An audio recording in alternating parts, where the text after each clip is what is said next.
There once lived a poor tailor who had a son named Aladdin. Aladdin was a careless, idle boy who would do nothing but play all day long in the streets with other boys like himself. This made his father so sad that he eventually passed away from grief. Yet, despite his mother's tears and pleas, Aladdin did not change his ways. One day, while he was playing in the streets as usual, a stranger asked him his age and if he was the son of Mustafa the tailor. "I am, sir," replied Aladdin, "but he died a long time ago." Upon hearing this, the stranger, who was a famous magician from Africa, hugged him and said, "I am your uncle. I knew you because you look just like my brother. Go to your mother and tell her I am coming." Aladdin ran home and told his mother about his newly found uncle. "Indeed, child," she said, "your father had a brother, but I always thought he had passed away." However, she prepared supper and told Aladdin to go find his uncle, who arrived bringing gifts of fruit and drink. He bowed down and respectfully touched the place where Mustafa used to sit, telling Aladdin's mother not to be surprised that she hadn't seen him before, as he had been out of the country for 40 years. He then turned to Aladdin and asked him what his job was. At this, the boy hung his head and his mother began to cry. Learning that Aladdin was idle and had learned no trade, the magician offered to rent a shop for him and fill it with goods to sell. The next day, he bought Aladdin a fine suit of clothes and took him all over the city, showing him the sights, and brought him home at nightfall to his mother, who was overjoyed to see her son looking so well. The next day, the magician led Aladdin into some beautiful gardens far outside the city gates. They sat down by a fountain, and the magician pulled a cake from his belt, which he shared between them. Then they walked onward until they almost reached the mountains. Aladdin was so tired that he begged to go back, but the magician distracted him with interesting stories and led him on against his will. At last, they came to a place between two mountains divided by a narrow valley. "We will go no further," said his uncle. "I will show you something wonderful. Just gather up some sticks while I start a fire." When the fire was lit, the magician threw a powder on it while saying some magic words. The earth shook a little in front of them, revealing a square flat stone with a brass ring in the middle to lift it. Aladdin tried to run away, but the magician caught him and gave him a sharp shake. "What have I done, uncle?"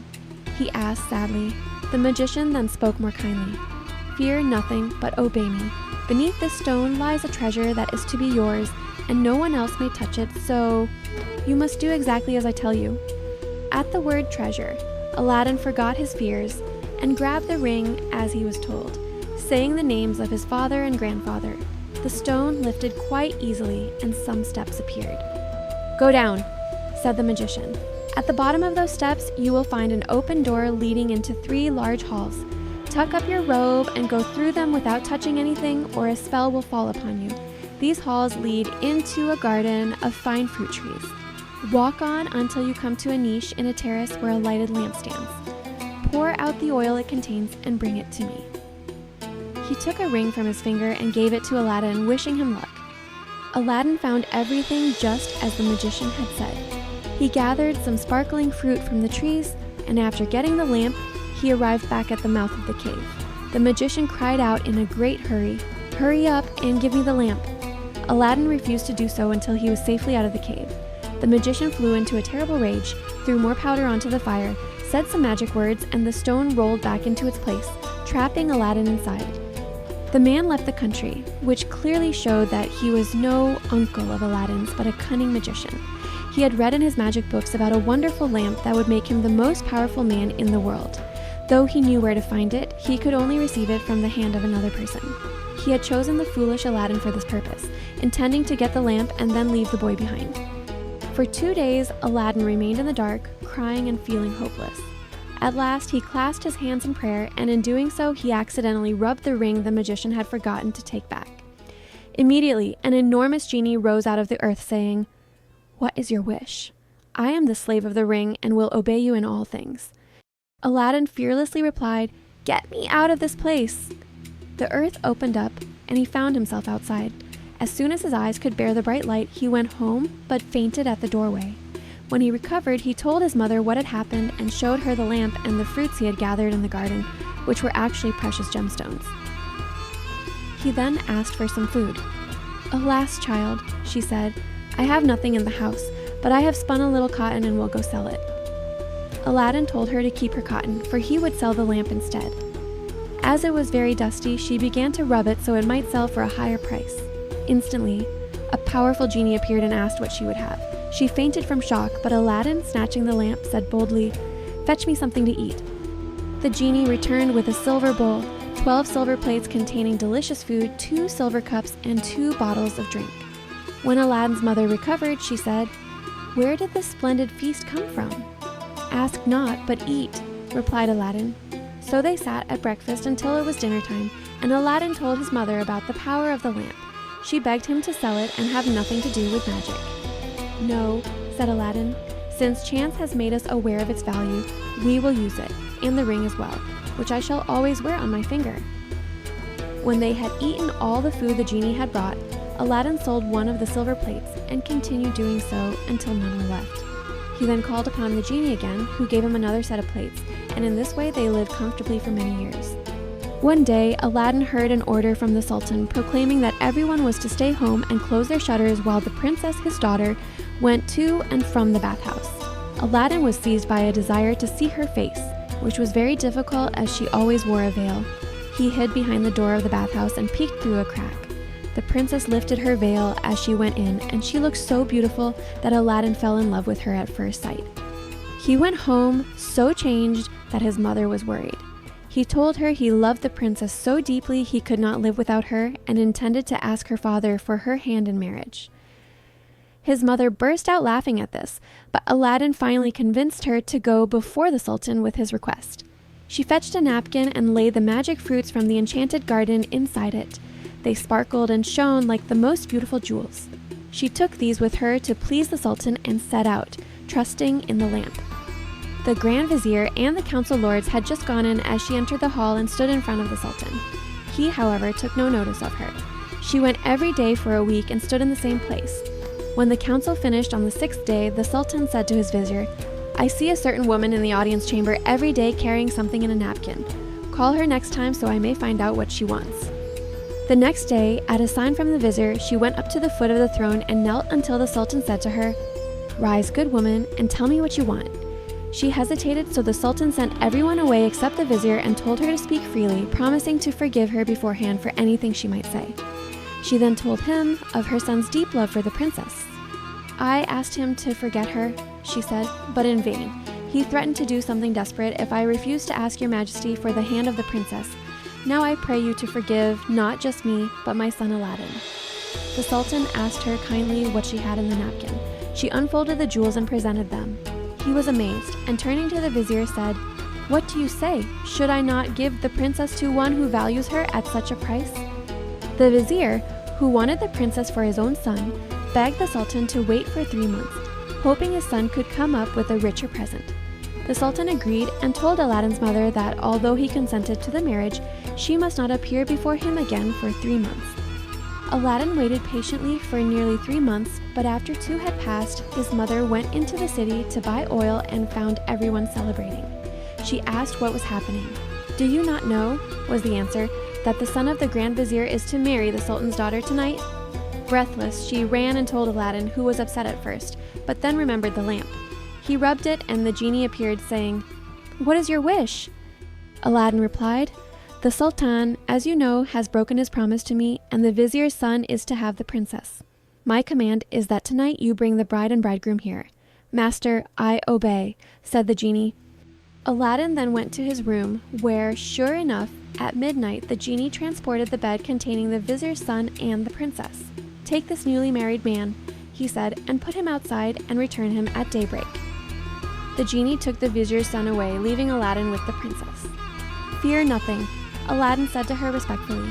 "You are my wife, promised to me by your father, and no harm will come to you." The princess was too frightened to speak and passed an uncomfortable night, while Aladdin lay down with the sword between them to show honor and distance, and slept soundly. At the appointed hour, the genie fetched the shivering bridegroom, put him back in his place, and transported the bed back to the palace. Shortly after, the Sultan came to wish his daughter a good morning. The unhappy vizier's son jumped up and hid, while the princess would not say a word and looked very sad. The Sultan sent her mother to her, who said, "Why is it, child, that you will not speak to your father? What has happened?" The princess sighed deeply and at last told her mother how, during the night, The bed had been carried into a strange house, and what had passed there?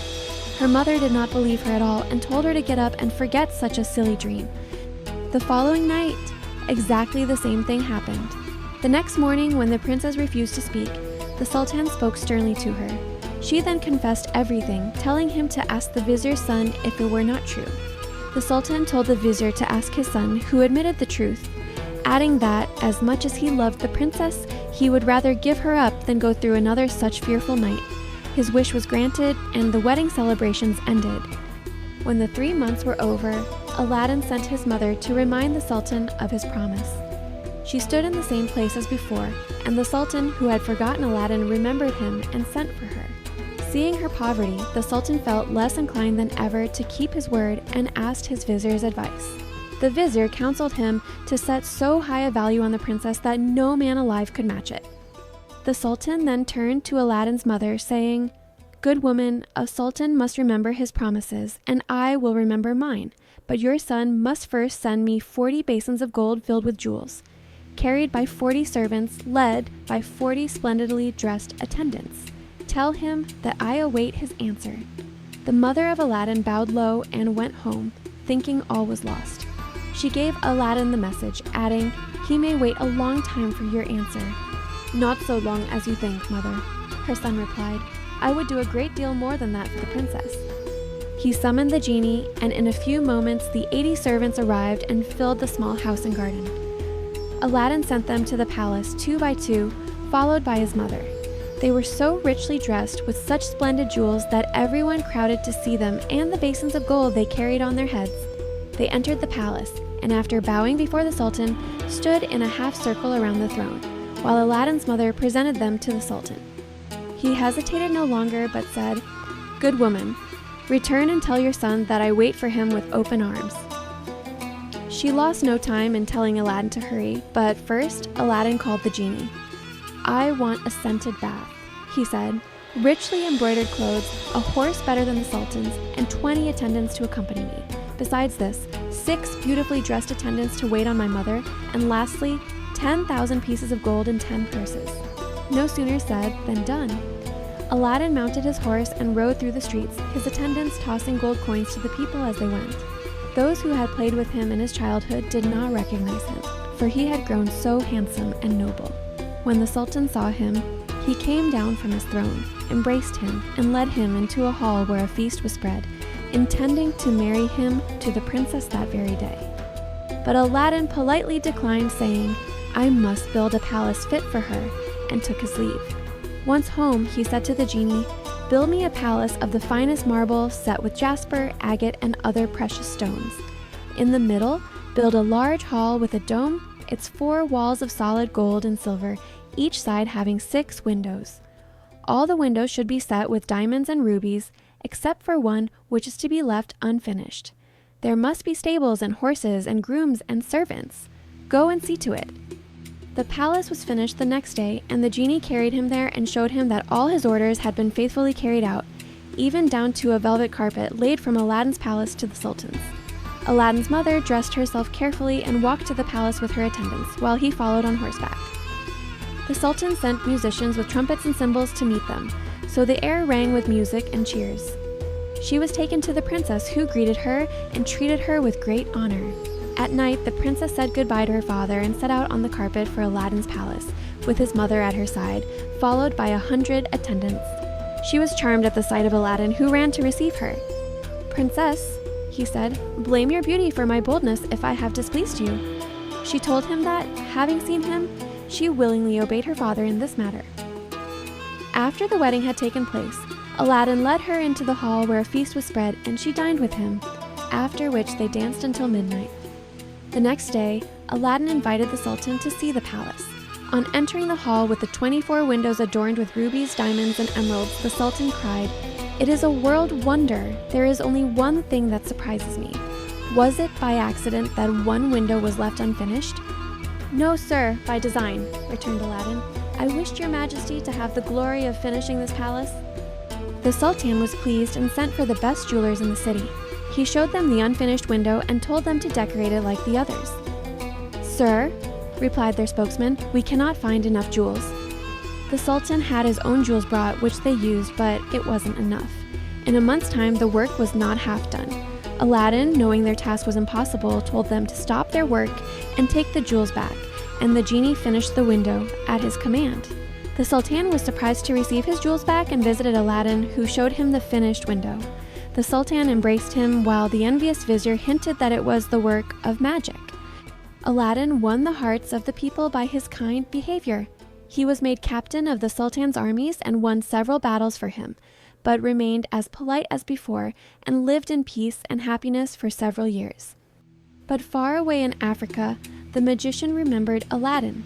Through his magic, he discovered that Aladdin, instead of perishing in the cave, had escaped and married a princess living in great honor and wealth. He knew the poor tailor's son could only have done this with the lamp, and he traveled night and day until he reached the capital of China, determined to ruin Aladdin. As he walked through the town, he heard people talking about a marvelous palace. "Forgive my ignorance," he asked. "What is this palace you speak of?" "Have you not heard of Prince Aladdin's palace?" was the reply. "The greatest wonder in the world. I will show you the way if you wish to see it." The magician thanked the person, and seeing the palace, he knew it had been raised by the genie of the lamp. He became furious.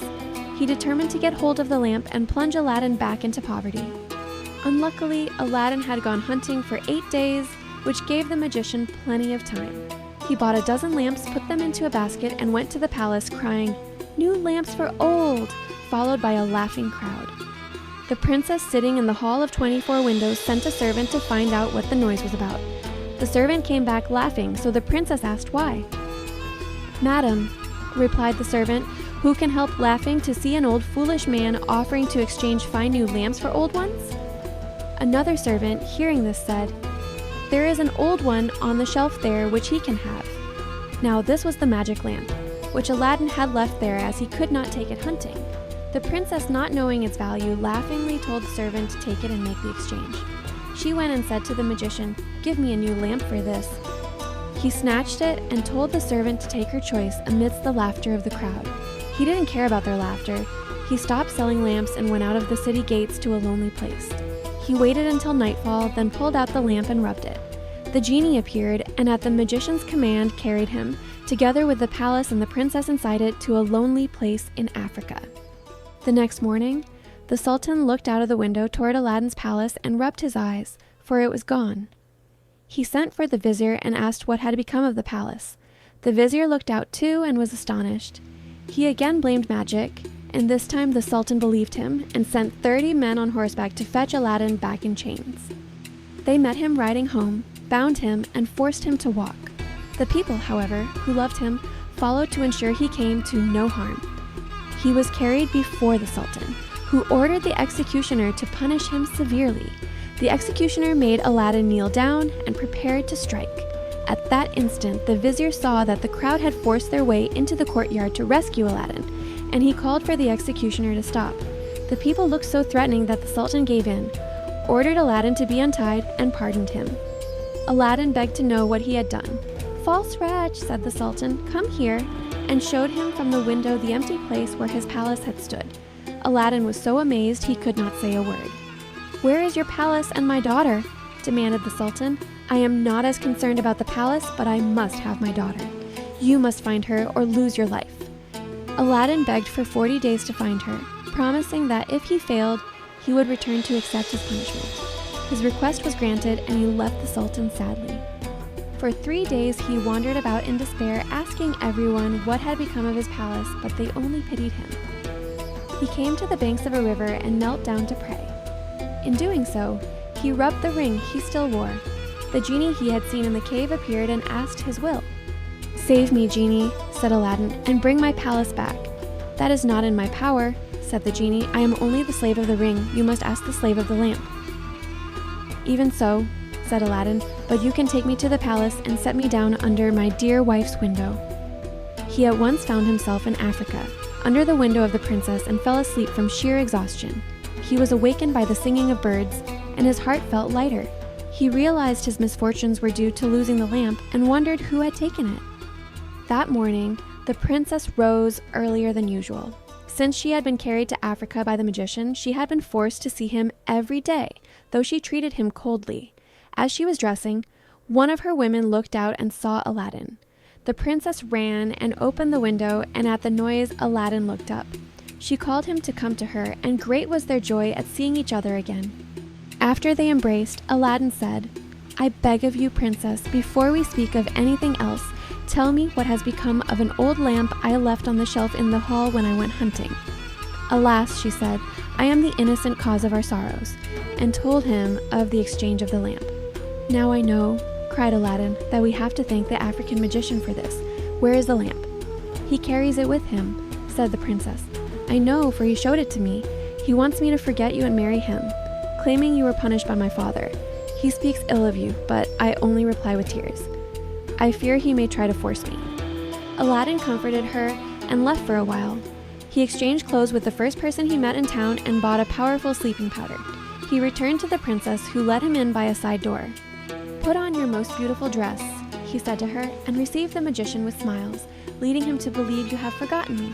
Invite him to supper and say you wish to taste the wine of his country. While he is distracted, I will tell you what to do." She listened carefully to Aladdin. When he left, she dressed herself beautifully for the first time since leaving China.